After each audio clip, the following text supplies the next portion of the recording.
Vemulawada urban మండలంలో ఇందిరమ్మ ఇండ్ల నిర్మాణ పనులను ప్రభుత్వ శ్రీనివాస్ పరిశీలించారు. పేద ప్రజల ఆత్మగౌరవానికి ప్రతీక ఇందిరమ్మ ఇండ్లు అని రాష్ట్ర ప్రభుత్వ వైపు వేములవాడ శాసనసభ్యులు ఆది శ్రీనివాస్ పేర్కొన్నారు. వేములవాడ అర్బన్ మండలం చింతల్టాన గ్రామంలో జరుగుతున్న ఇందిరమ్మ ఇండ్ల నిర్మాణ పనులను ఆయన శుక్రవారం రోజున పరిశీలించారు. రాష్ట్ర ప్రభుత్వం ప్రతిష్టాత్మకంగా నిర్మిస్తున్న ఇందిరమ్మ ఇండ్ల పరిశీలన సందర్భంగా లబ్ధిదారులను అడిగి వివరాలు తెలుసుకున్నారు.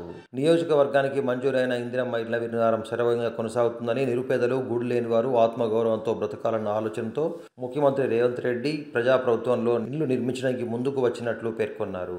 గత బీఆర్ఎస్ 10 సంవత్సరాల పాలనలో ఒక్క డబుల్ బెడ్రూమ్ ఇల్లు కూడా నిర్మాణం చేయలేదని, ఎన్నికలకు ముందు చెప్పినట్లుగానే పేద ప్రజలకు 6 గ్యారంటీ పథకాలలో భాగంగా ఇండ్లు నిర్మాణం చేస్తున్నామని, నియోజకవర్గానికి 3500 ఇళ్ల నిర్మాణానికి ముందుకు వచ్చినట్లు పేర్కొంటూ రానున్న రోజుల్లో మరింత మంది లబ్ధిదారులకు కూడా ఇండ్లు అందజేస్తామని సందర్భంగా అన్నారు. అనంతరం పలువురు ఇందిరమ్మ ఇండ్ల లబ్ధిదారులు కూడా మాట్లాడుతూ గతంలో ఇందిరమ్మ కాలంలో ఇండ్లు మంజూరయ్యాయని, గత ప్రభుత్వం డబుల్ బెడ్రూమ్ ఇల్లు ఇస్తామని 2 సంవత్సరాల అధికారంలోకి వచ్చి మోసానికి పాల్పడిందని, కానీ రేవంత్ రెడ్డి ప్రభుత్వం మాత్రం ఆది శ్రీనివాస్ కృషితో ఇందిరమ్మ ఇండ్లు చేపట్టడం సంతోషకరంగా ఉంది అని వారు ఈ సందర్భంగా మీడియా ఎదుట పేర్కొన్నారు.